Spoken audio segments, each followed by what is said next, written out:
El sol del desierto caía como una losa ardiente sobre la espalda de Elias Carter, un hombre que había cabalgado durante días sin rumbo claro. Su caballo, un alazán fuerte llamado Rowan, era lo único que lo acompañaba en aquel paisaje inmenso donde el silencio pesaba más que el polvo. Elías no viajaba para llegar a ningún lugar, viajaba para huir. Cada latido de su corazón llevaba consigo un recuerdo al que deseaba escapar, la muerte de su hermano menor, Samuel. La tragedia había ocurrido meses atrás, pero en la mente de Elías seguía repitiéndose como un disparo eterno. Los forajidos que habían atacado la diligencia no solo se llevaron las pertenencias de los pasajeros, también le arrebataron al joven Samuel.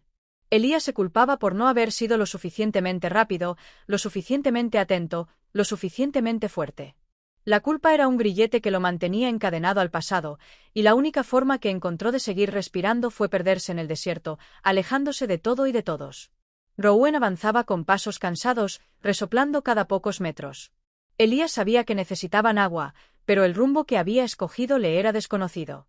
No había señales, no había ríos, no había pájaros que indicaran la cercanía de algún oasis. Solo arena, matorrales secos y un horizonte ondulante que prometía poco y amenazaba con todo. Aún así, Elías no reducía el paso. Quizás parte de él buscaba la autoaniquilación, una excusa para dejar de cargar la pesada mochila emocional que lo consumía. Fue entonces cuando el cielo cambió. Una línea de nubes oscuras apareció de la nada, arrastrada por un viento frío que contrastaba con el calor abrasador del día. Elías frunció el ceño. Las tormentas en esa región eran traicioneras, podían llegar sin aviso, soltar una furia violenta y desaparecer dejando un caos a su paso. Antes de que pudiera reaccionar, una ráfaga levantó un torbellino de arena. Rowan se encabritó, pierna temblorosa, y Elías apenas logró mantenerse un segundo más sobre la silla antes de que un relámpago desgarrara el cielo. El caballo, asustado, salió corriendo en dirección opuesta. Elías cayó al suelo, su espalda golpeando la tierra dura con tanta fuerza que el aire se le escapó de los pulmones. Quiso levantarse, gritar el nombre de su caballo, pero otro remolino de arena lo obligó a cubrirse el rostro. Cuando finalmente la nube de polvo se disipó, Rowan ya no estaba. El olor a lluvia quemada, el eco del viento y el vasto silencio que siguió fueron un golpe más profundo que cualquier herida física.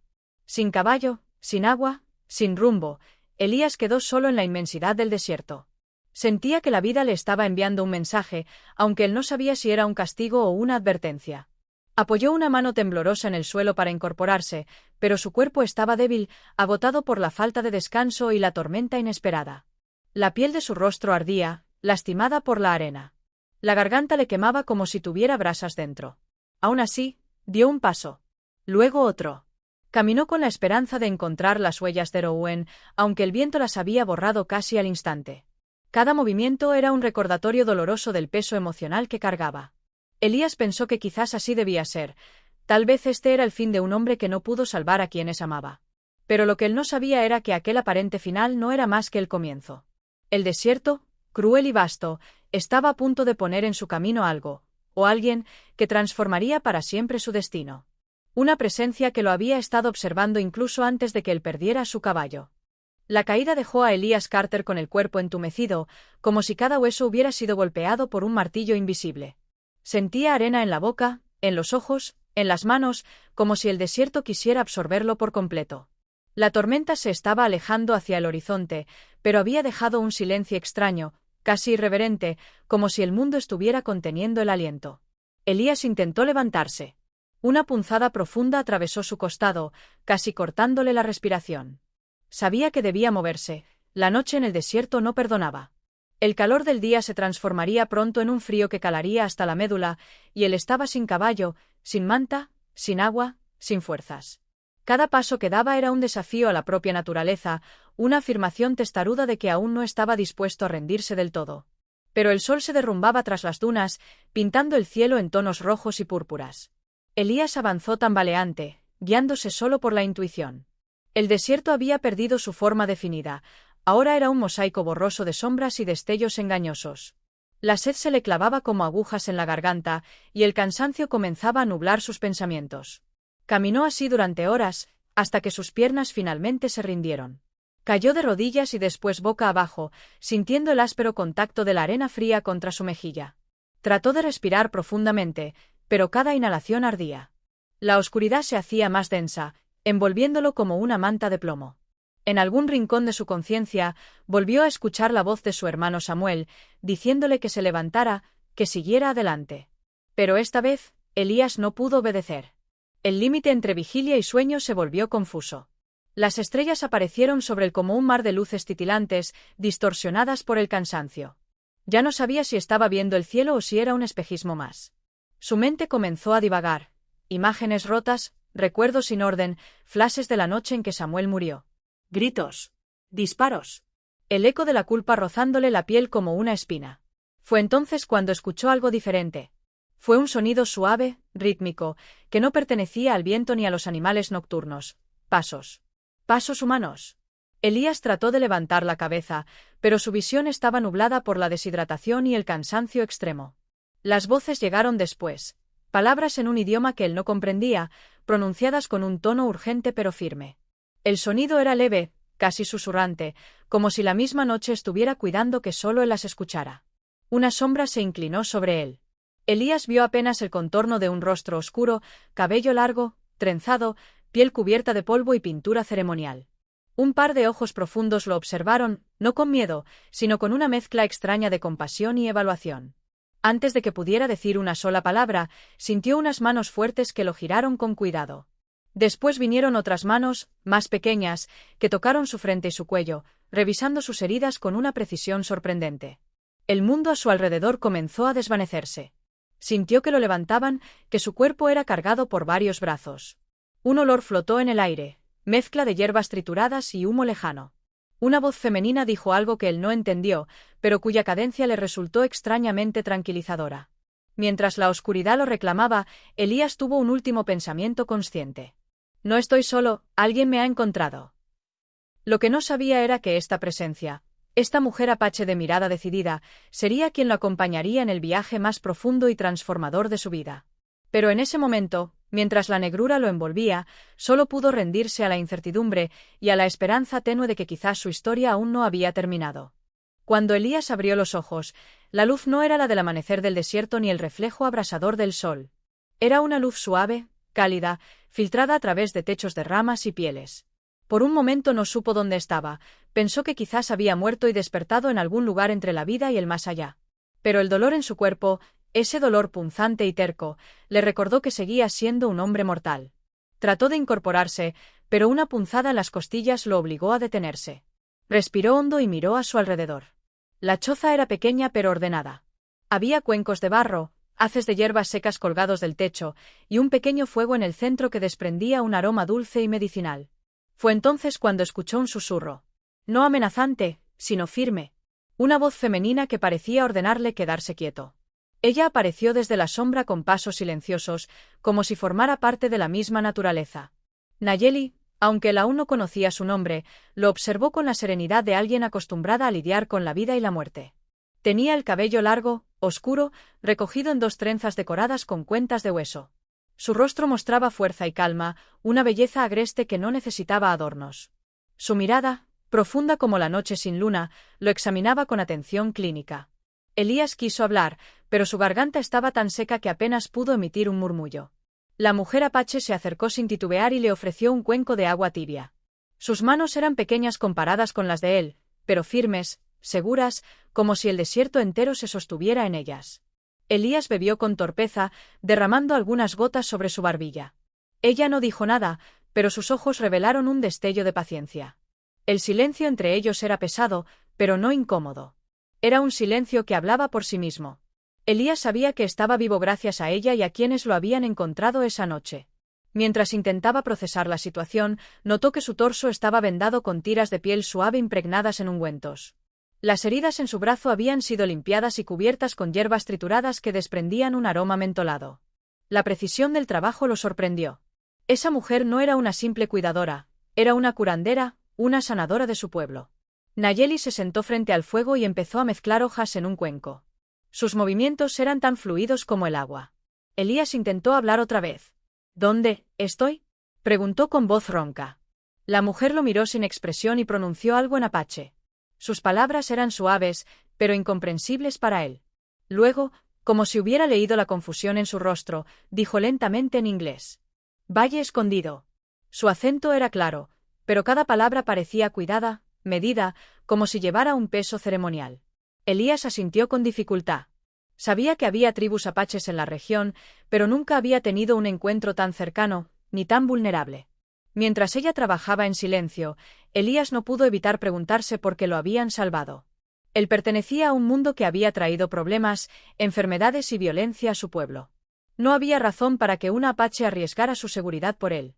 Pero basta verla moverse, tan concentrada en sanar en lugar de juzgar, para comprender que Nayeli actuaba guiada por algo más profundo que la simple lógica, una mezcla de deber, instinto y compasión. Esa primera hora juntos marcó el inicio de un vínculo que ninguno de los dos esperaba. Para Elías, despertar en esa choza fue como renacer en un lugar donde la vida tenía otro ritmo, otra regla, otra mirada. Para Nayeli, su llegada traería preguntas, tensiones y cambios que ni siquiera imaginaba. Ambos estaban a punto de descubrir que un extranjero y una curandera apache podían compartir mucho más que un espacio en medio del desierto, podían compartir heridas y, eventualmente, un destino entrelazado. El amanecer en el valle escondido llegó con un silencio inquietante. No era la serenidad natural del desierto, sino una quietud cargada de expectativa, como si cada piedra y cada sombra observara a Elías desde la distancia. Apenas podía sentarse, pero desde la entrada de la choza vio a varias figuras reunidas bajo un mezquite retorcido. Hablaban en apache, con gestos tensos, mirando ocasionalmente hacia donde él estaba. Elías entendió al instante que su presencia no había pasado desapercibida y que no todos estaban contentos de tenerlo allí. Nayeli, con su expresión imperturbable, fue la única que no miró hacia la choza mientras se acercaba al grupo. Su paso era firme, como si ya hubiera anticipado aquella confrontación. Elías pudo distinguir 3 hombres y 2 mujeres mayores. Uno de ellos, un guerrero de rostro endurecido por años de lucha, golpeó el suelo con la lanza mientras hablaba con un tono vehemente. No hacía falta entender el idioma para comprender su postura. Él, un blanco desconocido, era una amenaza. El consejo del clan era reducido pero poderoso. Eran los guardianes de la tradición, los protectores del valle y la memoria viva de las generaciones pasadas. Para ellos, los forasteros no traían salvación. Traían conflictos, enfermedades, muerte. Y no estaban dispuestos a repetir errores del pasado. Elías representaba todo aquello de lo que habían aprendido a defenderse. Nayeli habló en voz baja, pero cada palabra parecía llegar al corazón mismo del debate. Elías no podía escuchar lo que decía, pero la veía explicar con gestos suaves, señalando las heridas en sus manos, su torso, el polvo aún enredado en su cabello. Mostraba, sin buscar convencer, que él era un hombre vulnerable, casi moribundo cuando ella lo encontró. No un guerrero. No un invasor. Solo un ser humano al borde de la muerte. El guerrero golpeó la lanza nuevamente, esta vez mirando directamente hacia la choza. Elías sintió como su espalda se erizaba. La situación era grave. Podían expulsarlo, o algo mucho peor. Su mente volvió al momento del ataque en la diligencia, a la muerte de su hermano, y sintió que el destino insistía en ponerlo contra cuerdas de las que no podía escapar. Una de las mujeres mayores tomó la palabra. Su voz era ronca, pero llevaba una autoridad que imponía respeto. Se dirigió a Nayeli con firmeza, y ella inclinó la cabeza como muestra de reconocimiento. Cuando la anciana terminó, el resto del consejo asintió.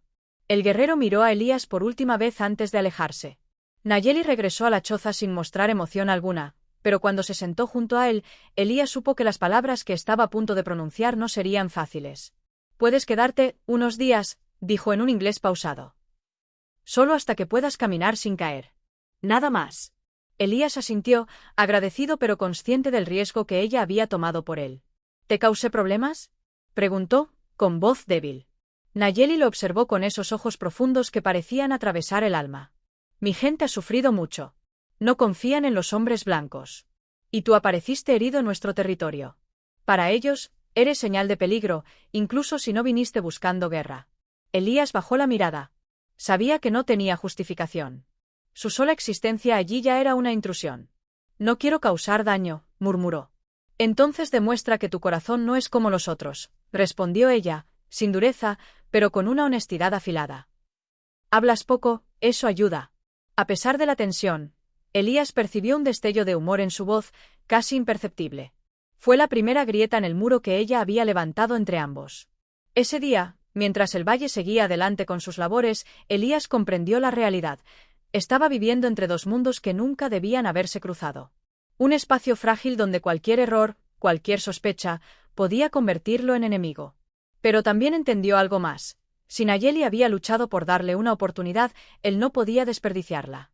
Lo que ninguno de los dos sabía era que aquella pequeña decisión del consejo abriría la puerta a un vínculo que desafiaría fronteras, miedos y destinos. Los días siguientes transcurrieron como una lenta transición entre la vida y la recuperación. Para Elías, cada amanecer en el Valle Escondido era una mezcla de alivio y desconcierto. Estaba vivo, sí, pero también estaba atrapado en un mundo que no era suyo, sostenido únicamente por la paciencia y la decisión arriesgada de Nayeli. Durante las primeras mañanas, ella apenas hablaba con él. Su atención estaba puesta en sus heridas, revisaba los vendajes, aplicaba ungüentos hechos con raíces trituradas y colocaba compresas tibias sobre sus costillas fracturadas. Todo lo hacía con movimientos precisos, casi ceremoniales. Elías aprendió, sin que ella se lo dijera, que cada gesto tenía un propósito y cada planta un nombre sagrado dentro de su cultura. Él, acostumbrado al estilo brusco de los médicos rurales y a su propio mundo de hombres duros y silenciosos, se sorprendía día tras día por la delicadeza con la que Nayeli trataba el cuerpo humano. Parecía escuchar lo que la herida tenía que decir. Era una forma de sanar diferente, una forma de sanar que no solo atendía el músculo, sino también el espíritu. Aún así, el ambiente estaba cargado. Aunque el consejo había permitido que Elías permaneciera unos días, los miembros de la tribu lo observaban desde la distancia con una mezcla de curiosidad y recelo. Los niños lo miraban como si fuera una criatura extraña, los adultos como si fuera una amenaza dormida. El guerrero que había discutido con Nayeli lo hacía con particular intensidad, como si su sola presencia fuera una afrenta. Pero Nayeli se mantenía firme. No lo defendía con palabras, sino con hechos. Se aseguraba de que cumpliera las normas del valle, que no saliera de la choza sin permiso, que respetara el espacio sagrado donde se encontraba. Una tarde, cuando el sol comenzaba a ocultarse tras las rocas rojizas del valle, Nayeli entró en la choza con un cuenco lleno de un líquido espeso y amargo. «Bebe», ordenó, aunque su tono no tenía agresividad. Elías lo probó y frunció el ceño. «¿Esto sana o mata?» Un leve destello cruzó la mirada de ella. No era risa, pero casi. «Sana», respondió. «Si tomas la cantidad correcta». Elías dejó escapar un suspiro teatral, y por primera vez desde que estaba allí, vio cómo las comisuras de los labios de Nayeli se levantaban apenas. Fue un gesto mínimo, pero para él fue como ver abrirse una grieta en una montaña, un indicio de que algo dentro de ella empezaba a suavizarse.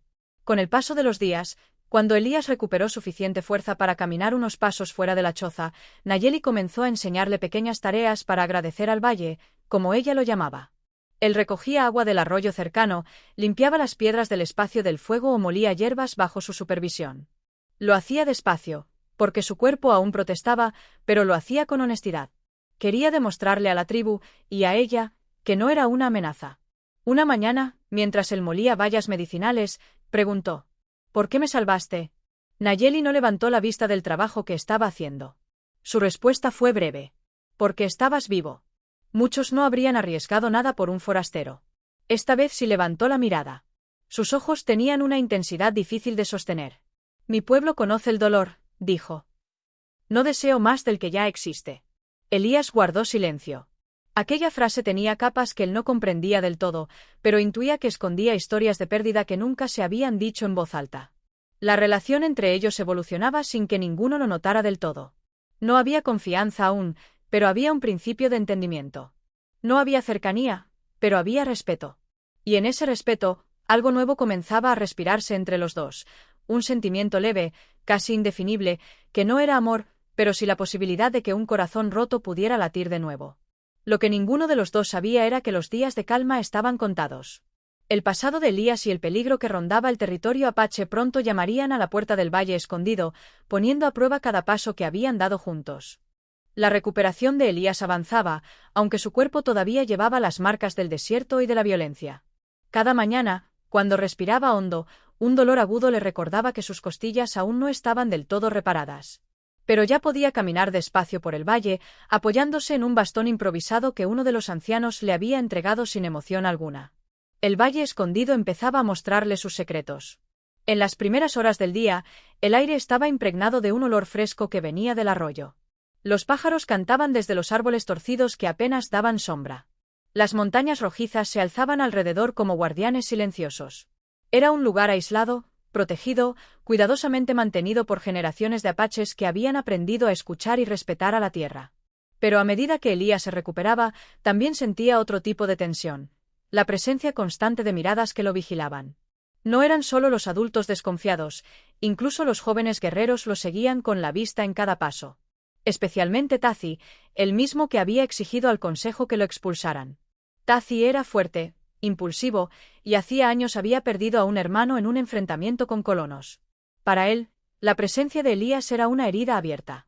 Nayeli parecía ajena a esas tensiones, o quizá era simplemente experta en ignorarlas. Ella seguía dedicándose a sus labores como curandera del clan. Recolectaba plantas, atendía a niños con fiebre, calmaba dolores y ayudaba a ancianos con sus padecimientos. Elías la observaba trabajar a veces desde lejos. Había en sus movimientos una serenidad poderosa, una conexión con la tierra y con su gente que la había perdido hacía tiempo. Una tarde, cuando el sol comenzaba a teñir el cielo de tonos dorados, Nayeli regresó con Elías a la choza para revisar sus heridas. Mientras retiraba cuidadosamente las vendas, él notó algo en su expresión, una preocupación silenciosa que no había visto antes. —¿Qué ocurre? —preguntó él. Nayeli dudó un instante antes de responder. Hace 2 noches, Tazi encontró rastros extraños al norte del valle. Huellas de caballos que no son nuestros. Elías sintió como algo oscuro se encendía en su pecho. —¿Creen que son? —Hombres blancos —completó ella, sin suavizar la palabra. Él bajó la mirada. Las posibilidades eran muchas: comerciantes, exploradores, cazadores, o el peor de todos los escenarios, los mismos bandidos que habían atacado la diligencia. Nayeli continuó vendándole el torso con movimientos lentos, casi meditativos. Sus dedos eran firmes y seguros, pero su mente estaba en otro lugar. Mi pueblo ha evitado el conflicto durante muchos años, dijo, rompiendo su silencio habitual. Pero no todos los hombres de afuera respetan eso. Elías tragó saliva, sintiendo que la culpa volvía a oprimirle la garganta. Desde que despertó en el valle, había intentado dejar atrás el ataque de la diligencia, pero ahora comprendía que ese pasado podía haberlo seguido hasta allí. Y si ese era el caso, él no era solo un visitante indeseado, era una amenaza involuntaria. Nayeli, dijo con la voz tensa. Aquella noche, no estaba solo. Había otros hombres conmigo, y no todos sobrevivieron. Los que atacaron, podrían seguir buscándome. Ella se detuvo. Levantó la vista. Sus ojos oscuros lo observaron sin pestañear. ¿Por qué te buscarían? Elías respiró hondo. Esta vez no podía ocultar la verdad. Porque me vieron escapar. Porque mataron a mi hermano. Y porque saben que yo puedo reconocerlos. El silencio que cayó entre ambos fue pesado, casi insoportable. Nayeli retrocedió un paso y lo estudió con detenida gravedad. Él esperaba reproches, miedo, incluso rechazo. Pero ella no dijo nada. Solo tomó aire, como si pesara cada palabra antes de liberarla. Mi gente merece saber esto, dijo al fin. Lo sé, respondió Elías. Y también merece estar preparada. Ese estar preparada no era una advertencia simple. Era una sentencia. Significaba que el valle estaba en riesgo, y que Elías, sin quererlo, era el puente entre la paz del pueblo apache y el caos que venía desde el exterior. Esa noche, mientras el viento susurraba entre las rocas, Elías comprendió algo devastador. Sus huellas no habían desaparecido en el desierto, sino que estaban guiando a la oscuridad directamente hacia aquel valle sagrado. Y la única persona que podía ayudarlo a enfrentarlo era la misma mujer que lo había salvado. La mañana siguiente amaneció envuelta en un silencio casi sagrado. No era el mismo silencio áspero que acompañaba al desierto, sino uno suave, casi cálido, que parecía surgir de la propia tierra. Ethan despertó envuelto en mantas tejidas a mano, con un fuego tenue crepitando cerca y el aroma de hierbas quemándose lentamente. Por primera vez desde su llegada, no sintió prisa por levantarse. Su cuerpo estaba cansado, sí, pero en su interior había una extraña calma, como si algo hubiese comenzado a ajustar partes rotas que llevaba años ignorando. A unos metros de él, Naya molía flores secas y raíces en un cuenco de piedra. Sus movimientos eran fluidos, exactos, casi danzantes. Ethan la observó en silencio. Había algo en aquella mujer que desafiaba cualquier explicación lógica, una mezcla de fuerza contenida y serenidad absoluta que lo mantenía en constante asombro. Cuando ella levantó la mirada, sus ojos negros brillaron como si hubieran sabido desde siempre que él ya estaba despierto. «Hoy será un día importante para ti», dijo ella con un tono firme pero dulce. «Hay heridas que no sangran, pero pesan más que un caballo perdido». Ethan no supo qué responder. Una parte de él quería bromear, otra quería huir, y otra solo quería comprender qué significaba esa frase. Así que guardó silencio y dejó que ella continuara. Naya lo llevó hacia un pequeño claro entre rocas rojizas. Allí, el sol iluminaba un círculo de piedras pintadas con símbolos ancestrales. El aire estaba lleno de aromas, salvia, cedro y algo más que Ethan no reconoció. Sintió un escalofrío, no de miedo, sino de anticipación. Algo dentro de él sabía que estaba cruzando un límite invisible. Este es el lugar donde mi gente aprende a soltar, explicó Naya mientras acomodaba algunos objetos. No te pido que olvides. Solo que dejes de cargar lo que ya te está rompiendo. Ethan endureció la mandíbula. No necesitaba que nadie le dijera que llevaba años cargando culpas y recuerdos dolorosos. La muerte de su hermano, el rancho perdido, los errores que aún lo perseguían, sí, estaban allí, en cada noche de insomnio, en cada decisión que tomaba con miedo. Y sin embargo, escuchar a Naya decirlo en voz alta lo hizo sentir expuesto. Naya comenzó la ceremonia. Encendió un manojo de salvia y lo pasó alrededor de Ethan, murmurando palabras en su lengua apache. No era un rezo rígido ni solemne. Su voz era suave, cercana, con un ritmo que parecía sincronizarse con el latido del corazón de Ethan. Luego, le entregó una piedra lisa y caliente. «Pon aquí lo que te duele», le dijo. «No tienes que explicarlo. Solo sentirlo». Ethan cerró los ojos. La piedra ardía en sus manos, pero no tanto como el nudo que llevaba en el pecho desde hacía años. Recordó el accidente que lo había dejado solo en el mundo, las decisiones desesperadas que tomó después, las noches en las que deseó simplemente desaparecer. Y sin darse cuenta, la piedra en sus manos comenzó a temblar, o tal vez era él mismo. Cuando abrió los ojos, respiró hondo. No estaba curado, no completamente. Pero si había dejado caer algo, una parte mínima pero real de aquella carga. Naya sonrió como si hubiera esperado ese momento desde mucho antes de conocerlo. «Ahora podemos empezar», dijo ella. Ethan no sabía qué significaba empezar, pero por primera vez en mucho tiempo, no sintió miedo a lo que venía. Esa noche, el desierto parecía haber cambiado de piel. El viento era más suave, el cielo más profundo, y las estrellas formaban un manto que hacía sentir a cualquiera diminuto y protegido al mismo tiempo. Ethan y Naya se sentaron junto a una fogata pequeña, de esas que apenas arrojan calor pero iluminan lo suficiente para revelar verdades. Habían pasado horas caminando y recolectando plantas, y aunque no habían hablado mucho, sus silencios se habían vuelto cómodos, casi necesarios. La ceremonia de la mañana aún pesaba en el corazón de Ethan. No de forma dolorosa, sino como una brasa que se mantiene viva y tibia, recordándole que algo en él estaba cambiando. Naya lo observaba con la paciencia de quien conoce los ritmos de la naturaleza, sabía que algunas semillas tardan más en germinar, pero cuando lo hacen, crecen fuertes. «No estás acostumbrado a soltar», dijo Naya de pronto, sin mirarlo directamente. «Pero tampoco estás acostumbrado a ser escuchado». Ethan tragó saliva. Las palabras eran simples, pero lo tocaron como una flecha certera. No recordaba la última vez que alguien había querido escuchar más allá de lo superficial. En su vida, él había sido quien debía estar fuerte, quien debía resolver, quien no tenía derecho a quebrarse porque otros dependían de él. «No sé por dónde empezar», murmuró Ethan, moviendo un trozo de madera dentro del fuego. «Empieza por lo que más pesa», contestó ella. «Lo que cargarías incluso si no tuvieras caballo, armas o nombre». El silencio se alargó, pero era un silencio fértil, lleno de posibilidades. Ethan respiró hondo, dejando que el fuego hipnotizara sus pensamientos, ordenándolos sin exigirles forma. «Mi hermano», dijo finalmente, «murió por mi culpa». Naya no parpadeó. No se sorprendió.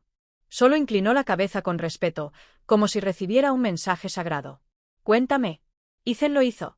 No como lo había contado antes a otros, en versiones breves y distorsionadas que buscaban protegerlo. Esta vez habló con verdad. Le contó cómo aquel día había insistido en cruzar el río crecido, cómo su hermano menor lo había seguido confiando ciegamente en él, y como un remolino invisible lo arrastró bajo el agua. Ethan había sido el único que salió a la superficie. «Mi familia nunca me culpó», dijo con una risa quebrada. «Pero yo sí. Yo no he dejado de hacerlo desde entonces». Naya permaneció quieta. Parecía escuchar no solo con los oídos, sino con la piel, con el alma. Cuando Ethan terminó, ella cerró los ojos un instante, como si saboreara el peso de esa confesión. «A veces», dijo con suavidad, «la culpa es una sombra que confundimos con compañía. Creemos que si la dejamos ir, traicionamos a quienes perdimos. Pero no es así. El dolor no es un tributo, Ethan. Él sintió que algo dentro de él se partía, pero no de la forma amarga de siempre.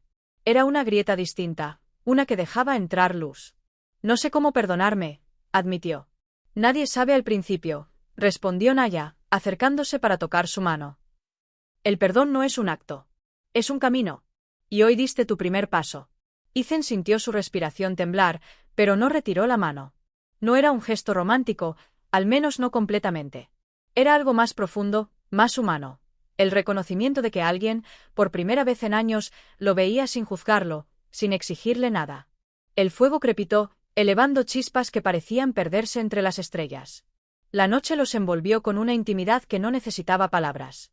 Y en ese instante, Ethan supo que Naya no solo estaba curando sus heridas visibles. Estaba tocando las más profundas, esas que él nunca había permitido que nadie alcanzara. Los días siguientes transcurrieron con una tensión creciente. El valle escondido parecía un oasis de paz, pero para Elías esa calma era frágil, como si el viento mismo pudiera romperla. Desde que había confesado la muerte de su hermano a Naya, sentía que algo en él había cambiado. Un peso se había aligerado, pero también una vulnerabilidad se había vuelto evidente. No estaba solo en ese valle, sí, pero no podía ignorar que el peligro del pasado aún lo seguía. Una mañana, mientras Elías practicaba caminar con más firmeza por el sendero que bordeaba el arroyo, percibió algo extraño. Pequeños indicios, ramas rotas, huellas de caballo no apache y el leve crujido de tierra húmeda. Su corazón se aceleró. Reconoció esos signos de inmediato. Eran las huellas de hombres que seguían su rastro, igual que los bandidos de la diligencia. El miedo regresó, frío y cortante, recordándole que su pasado nunca lo dejaría en paz. Corrió hacia la choza, encontrando a Naya recolectando hierbas. Le tomó unos segundos explicar lo que había visto, pero ella no se sorprendió. Sus ojos negros se endurecieron, y su postura se volvió rígida, como la de un guerrero que se prepara para proteger su tierra. Sabía que esto llegaría, dijo con calma medida. No podemos correr. Debemos usar lo que tenemos. Naya llevó a Elías a un lugar secreto dentro del valle, un espacio protegido por rocas y plantas que ocultaban completamente su posición. Allí le enseñó a observar, a escuchar, a percibir más allá de lo que los ojos mostraban. Cada movimiento, cada sombra, cada sonido se convirtió en una señal. Elías se dio cuenta de que no solo dependía de su fuerza física, necesitaba aprender la paciencia y la atención de la tribu. Esa misma tarde, los hombres aparecieron.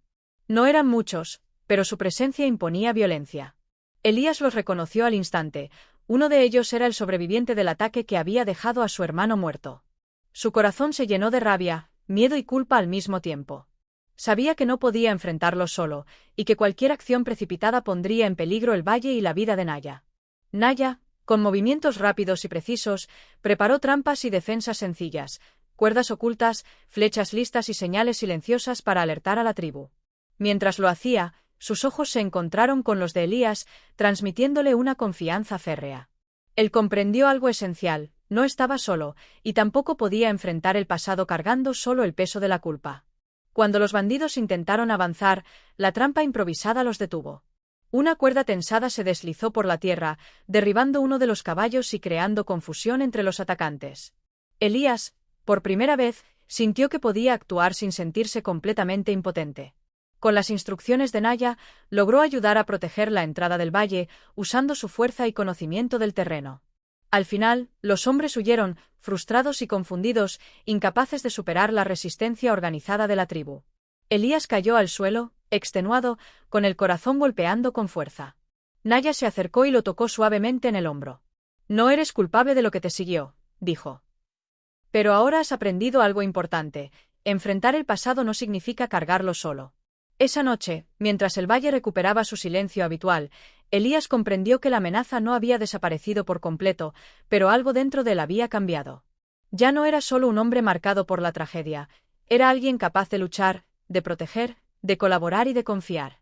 Naya había transformado no solo su cuerpo, sino también su espíritu. Mientras las llamas del fuego crepitaban y las estrellas iluminaban el valle, Elías sintió que estaba empezando a reconciliarse con su pasado. Y aunque sabía que las sombras nunca desaparecen del todo, entendió que con alguien como Naya a su lado, podía enfrentarlas y sobrevivir. El valle despertó esa mañana con un aire de celebración silenciosa. No había tambores ni cantos, pero cada sombra y cada piedra parecía irradiar alivio. Elías se levantó con una fuerza que no había sentido desde que perdió a su hermano. Sus heridas físicas estaban casi sanas, y lo más importante, las heridas del alma, aquellas que lo habían mantenido atrapado en la culpa y la desesperanza, habían comenzado a cerrarse. Gracias a Naya, había aprendido a enfrentar sus recuerdos, a reconocer su dolor y a canalizarlo en algo más grande que él mismo. Naya apareció con su habitual serenidad, pero esta vez hubo un brillo en sus ojos que Elías no había visto antes, orgullo y respeto. Había algo en la forma en que lo miraba que le decía que ya no lo veía solo como un forastero o un hombre herido. Lo veía como alguien que había aprendido a levantarse después de la caída más profunda. «Hoy caminarás por el valle sin ayuda», dijo ella, su voz firme pero cálida. No solo como hombre curado, sino como alguien que pertenece a esta tierra mientras respeta sus reglas. Elías asintió, con un nudo en la garganta que no era de miedo sino de gratitud. Cada paso que daba hacia el arroyo, hacia los árboles retorcidos y las piedras que conocía como los bordes de su nuevo hogar temporal, era una afirmación de su renacimiento. Sentía la fuerza en cada músculo, la determinación en cada respiración, y un entendimiento profundo de lo que significaba ser parte de algo más grande que su propia historia. Mientras caminaba, recordó la primera vez que llegó al valle, herido y desesperado, y se maravilló de cuánto había cambiado desde entonces. Cada encuentro con Naya había sido un espejo que lo obligaba a enfrentar sus miedos, la culpa por su hermano, la soledad, la vulnerabilidad y la desconfianza hacia los demás. Y en ese espejo, él no solo había visto a un hombre roto, sino a alguien capaz de reconstruirse con paciencia, respeto y coraje. Al regresar a la choza, encontró a los miembros del consejo observándolo en silencio. Había un aire de aceptación en sus miradas. Elías entendió que había ganado su confianza no solo por sobrevivir, sino por respetar la tierra, las tradiciones y la sabiduría que Naya encarnaba. No era un extraño que entró y salió, sino alguien que había aprendido a caminar en equilibrio con aquel mundo que antes le parecía ajeno. Naya se acercó y le entregó un pequeño ramo de hierbas secas, un símbolo de sanación y protección. «Llévalas contigo», dijo. «Recuerda lo que has aprendido aquí, incluso cuando regreses al mundo del que vienes». Elías tomó las hierbas, sintiendo su aroma fresco y fuerte, y asintió. No necesitaba palabras. Todo lo que habían compartido, toda la enseñanza de la tribu, cada mirada y cada silencio, estaba impregnado en él, como raíces profundas que sostenían un árbol que finalmente había empezado a florecer. Esa noche, mientras el cielo del desierto se llenaba de estrellas y el valle se sumía en un silencio protector, Elías y Naya se sentaron junto al fuego por última vez antes de que él retomara su camino. No había promesas grandilocuentes, ni palabras exageradas. Solo un entendimiento mutuo. La vida había sido cruel, pero también había dado una segunda oportunidad. Y lo más importante, habían aprendido que la sanación verdadera no solo era física, sino emocional y espiritual. Elías miró a Naya, y por primera vez en mucho tiempo, se permitió sentir paz. No era la paz de ignorar el pasado, sino la de aceptarlo y aprender de él. Con Naya a su lado, había encontrado no solo un refugio físico, sino un hogar para su corazón herido. Mientras el fuego crepitaba y las sombras bailaban alrededor de ellos, Elías comprendió que la historia que había comenzado con pérdida y desesperación había llegado a un final inesperado, uno de renacimiento, aprendizaje y una conexión que trascendía fronteras, culturas y heridas. Y en el valle escondido, bajo la protección de la tierra y la mirada sabia de Naya, Elías finalmente comprendió que había encontrado algo más valioso que cualquier caballo perdido. Había encontrado la capacidad de sanar, de confiar y de amar, aunque fuera de una manera silenciosa, profunda y verdadera. Si quieres, puedo resumir toda la historia de las 10 partes en un solo resumen épico de 1500 palabras, resaltando los momentos clave y el arco emocional completo. Esto sería útil si quieres presentarla como narrativa completa o para adaptar a un guión.